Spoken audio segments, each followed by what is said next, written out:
If this is your first time watching, welcome, and I hope you are here to stay. If you like watching beauty videos, then that is what I'm all about. So make sure you scroll down and click on that red subscribe button for me, please.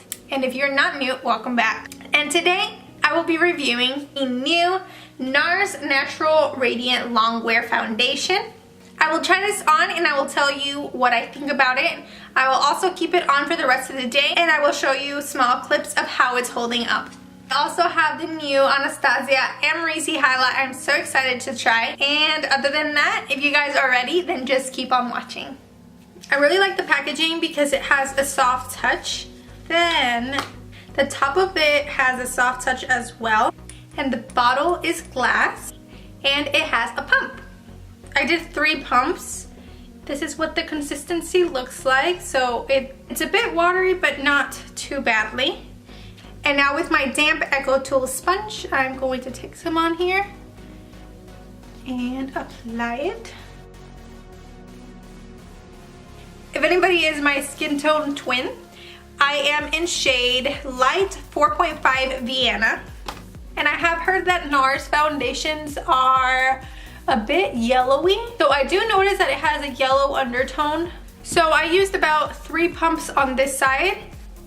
And now I'm going to apply the foundation on this side with a brush. This is the AOA F1 brush. Once again, I'm gonna do 3 pumps onto my hand. And we will see if this is a better way to apply this foundation. Okay, I do notice better coverage with a brush. So if you don't want to waste your foundation and use too much of it, make sure you go in with a brush. You'll get full coverage and the foundation will last you longer. Now I'm going to zoom you in, that way you can see how it's sitting on my skin better.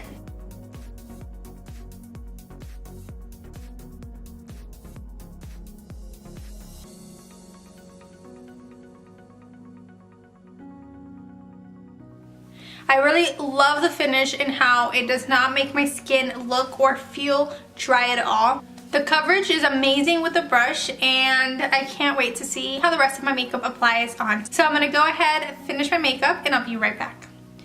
Alright, and now that I am done with all my makeup, I will tell you that I am loving this foundation. Everything went on smoothly. I love this satin finish that it has. I used my Colourpop bronzer and my Luminoso Milani blush. I used the Modern Renaissance palette, Bone Fresco, Warm Taupe, and Love Letter. And then for the shimmery shade, I went in with the Color FX, Somerville, and Amethyst. My lashes are from Pinky Rose, and they are Queen. And then for my lips, I am trying out this Super Stay Matte Ink by Maybelline, and this is in shade Visonary. This little applicator, it was very easy to apply the lipstick. It does feel a bit tacky and drying. I'm not sure how this will last, but we will check it out. And now the part I've been waiting for all week actually is the Anastasia Amrezy highlighter. Packaging is adorable. So this is actually soft touch as well, just like the Nars. And it has little stars on the bottom of it. This is what the actual highlighter looks like, just like the box.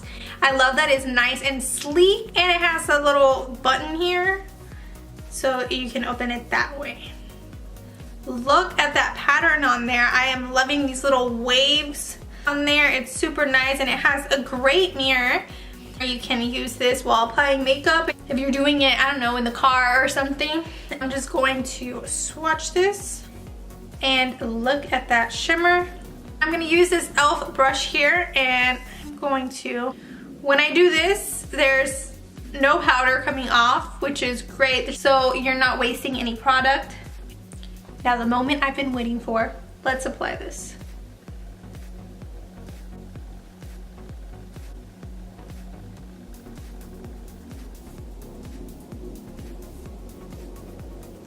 Do you see this? Okay, yes. I'm noticing that it's not powdery at all, and it blends in super easily.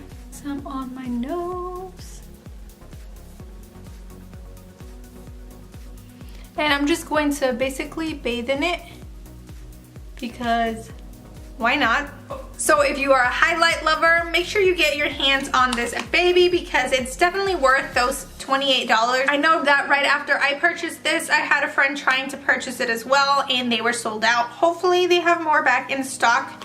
Definitely worth it, yes. And I'm going to check back in later on to see how this foundation is holding up. So if you want to see how that goes, don't go anywhere, just keep on watching. So far, without opening my eyes because the sun is so bright, this is what the foundation is looking like.